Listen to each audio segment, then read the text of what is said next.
Hello.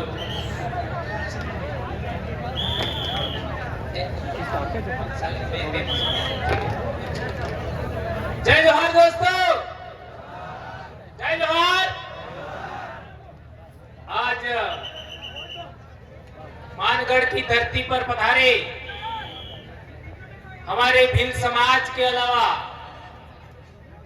सभी समाज के साथियों का अभिनंदन। अभी आप लोग बहुत ज्यादा उमस से जूझ रहे हैं, पानी पीते रहें और खड़े रहने के बजाय बैठ जाएंगे तो ज्यादा अच्छा होगा। दोस्तों, भिल प्रदेश संदेश यात्रा के नाम से पिछले 4 साल से हम लोग यहाँ आ रहे हैं और 2020 से हम ज्ञापन दे रहे हैं। आखिर उसमें ऐसा क्या है कि बिन बिना बुलाए कोई पेम्पलेट जारी नहीं किया, केवल सोशल मीडिया पर लिखने पर इतने लोग आ गए, ये सोचने वाली बात है। आज देश में एक भी ऐसा संगठन नहीं है, चाहे वो धार्मिक संगठन हो, चाहे वो सामाजिक संगठन हो, चाहे वो सांस्कृतिक संगठन हो, चाहे राजनीतिक संगठन हो, अपने बलबूते अपना पैसा खर्च करके कष्ट झेलते हुए इतनी पब्लिक कोई इकट्ठी नहीं कर सकता। ये मात्र और मात्र आदिवासी परिवार इकट्ठा कर सकता है। उसके लिए आप सब बधाई के पात्र हो, आप सभी बधाई के पात्र हैं। यहाँ पर हमारी बहनें, बेटियां, हमारे भाई सभी आए हैं। हमारे वक्ताओं ने बताया कि आखिर हमको भिल प्रदेश क्यों चाहिए। आज हमारा कुंभलगढ़ की बात करो, कुंभलगढ़ में आदिवासी लोग बहुत लंबे समय से मांग कर रहे हैं। क्या कुंभलगढ़ के एरिया को आज तक शेड्यूल एरिया में शामिल किया गया? क्या नहीं किया गया? तो कुंभलगढ़ के आदिवासियों को शेड्यूल एरिया में शामिल किया गया होता तो कुंभलगढ़ के लोग यहां नहीं आते। एक इंपॉर्टेंट बात, हमारे पड़ोसी गुजरात की बात, खानपुर के आदिवासियों को 2004-5-6 तक जाति प्रमाण पत्र एसटी का मिलता था। आदिवासी का, अनुसूचित जनजाति का प्रमाण पत्र मिलता था। आज उनको वो डामोरी है और उनका अनुसूचित जनजाति का प्रमाण पत्र बंद कर दिया गया। और पिछले साल उन्होंने अपने बच्चों को स्कूल भेजने से मना कर दिया। इसके बावजूद भी गुजरात सरकार ने बात नहीं मानी। इसके लिए लोग आ रहे। इस बीच में हमारे सबसे पहले हमारे उम्रदराज जाबाज साथी हमारे बीच में आए थे। ऐसे हमारे आरपी दादा राम प्रसाद जी डिंडोर साहब हमारे बीच में आए हैं। उनका धन्यवाद, जोहार, अभिनंदन। तो मैं बता रहा था, ऐसी ही आज जैसे दीपक भाई कुराड़ा भी आए, दादा जय जवाहर, वहां का देख लीजिए। दादरा नगर हवेली में 70 से 80% आदिवासी था। आज देख लीजिए, इतना इंडस्ट्री बनाया है, इतना उद्योग धंधे लगाया है कि आदिवासियों की वहां हालत खराब है। आवाज साथियों, चर्चा मत करना पास में। आज मध्य प्रदेश के हालात देखिए, वहां भरी बारिश के अंदर हमारे आदिवासियों के मकान थे, वे बुलडोजर से गिरा दिए गए। अंग्रेजों ने घरों पर बारिश में बुलडोजर चलाया था तो अंग्रेज ज्यादा गलत थे कि आज के प्रशासन, शासन? विचार करिए। अरे आदिवासी लोग तो घोंसला नहीं तोड़ते हैं।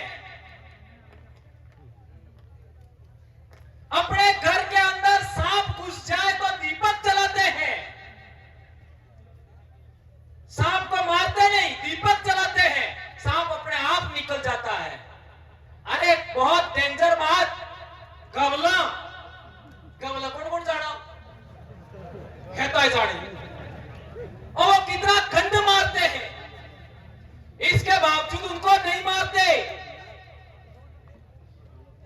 आटा डाल देते हैं, हल्दी डाल देते हैं, दीपक करते हैं, वो अपने आप चले जाते हैं। यह प्रकृति की समझ रखता है आदिवासी, और उनके घर आप गिरा रहे हो, और वो भी बुलडोजर से, जब भयंकर बारिश हो रही है तब।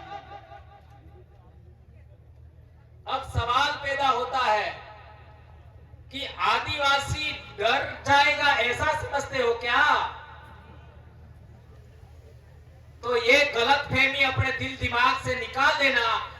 आदिवासी आज तक किसी से डरा नहीं है, तो अब तुमसे डरेगा क्या? नहीं डरेगा।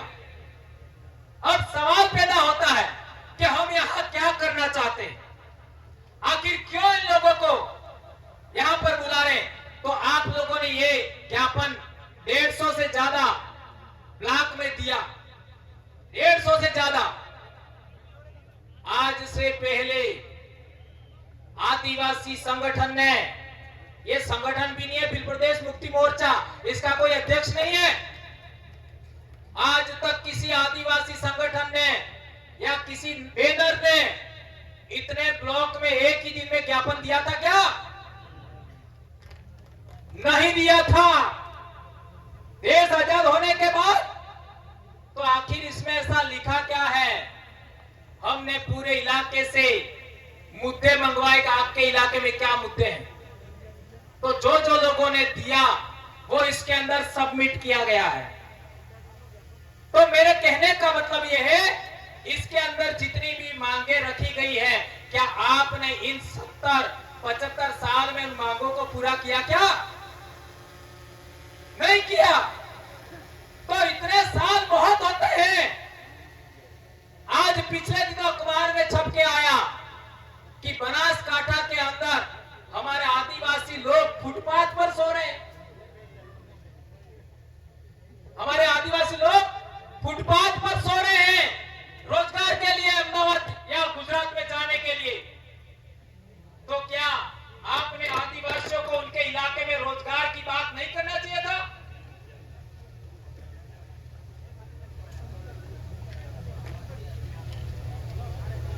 क्या किया गया रोजगार के नाम पर? मैं कहना चाहता हूं, हमारा एक बड़ा मुद्दा है जल आरक्षण। यदि हमको साबरमती का पानी मिल गया होता, यदि हमको माही बांध का पानी पूरे इलाके में मिल गया होता, यदि हमको कड़ार का पानी पूरे इलाके में मिल गया होता, यदि हमको नर्मदा डैम का पानी मिल गया होता, यदि हमको तापी डैम का पानी मिल गया होता, तो क्या हम इन शहरों में रोजगार के लिए लाइन लगा करके नाकों पर अपने आप को बेचने जाते क्या? इन रोजगार के नाम पर शहरों में नाकों पर जैसे बकरों की मंडी लगती है, वैसे मजदूरों की मंडी लगती है। यह अपने आप को बेचना होता है। भारत देश के अंदर आदिवासी को इतना मजबूर कर दिया गया है कि वे अपने आप को बेच रहे हैं। आपने सुना होगा अखबारों के माध्यम से कि आदिवासी लोग अपनी बेटियों को बेच रहे हैं। क्या यह बात सही है, गलत है? अब बेटियों को बेचा जा रहा है, अपने खून को बेचा जा रहा है। क्या हाल बना दिया आदिवासियों का? और विरोध करने वाले कौन है पता है? हमारे अपने, और वो भी अपने दिमाग से काम थोड़ी कर रहे। उनको कहा जाता है ऐसा बोलो, वो तो उनकी खुद की जबान नहीं बोल रहे, काहे को इनका विरोध करना है? काहे का विरोध करना? वो आगे से लिख के दिया जाता है कि ऐसा ही बोलना है, ऐसा ही करना है, तब जाके वो तो बोलते हैं। इस इसलिए कोई घबराने की जरूरत नहीं है। एक बात और, सलूम्बर के जो भाई आए हैं, सलूम्बर में हमारा राजा सोनारा भील कब था, ये ज्ञात होना चाहिए। 12वीं सदी में कब था? 12वीं सदी में सोनारा भील सलूम्बर में हमारा राजा था। तो 12वीं सदी में ही पृथ्वीराज चौहान भी थे, ये बात ध्यान रखना होगा। और 12वीं सदी में ही सामंत सिंह गुहिल भी थे, जिनके वंशज डूंगरपुर बांसवाड़ा में राजा बने थे सामंत सिंह। यानी 12वीं सदी में ही सोनारा भील हमारा राजा था और 12वीं सदी में ही आपका चौहान वंश का प्रसिद्ध राजा पृथ्वीराज चौहान था और 12वीं सदी में ही हमारे इलाके में शरण लेने के लिए आए थे सामंत सिंह जी, वो भी उसी जमाने की बात है। और सामंत सिंह जी को मेवाड़ से कीर्तिपाल आपका चौहान ने निकाल दिया, तब आए थे सुरक्षा के लिए। ये इतिहास पढ़ लेना।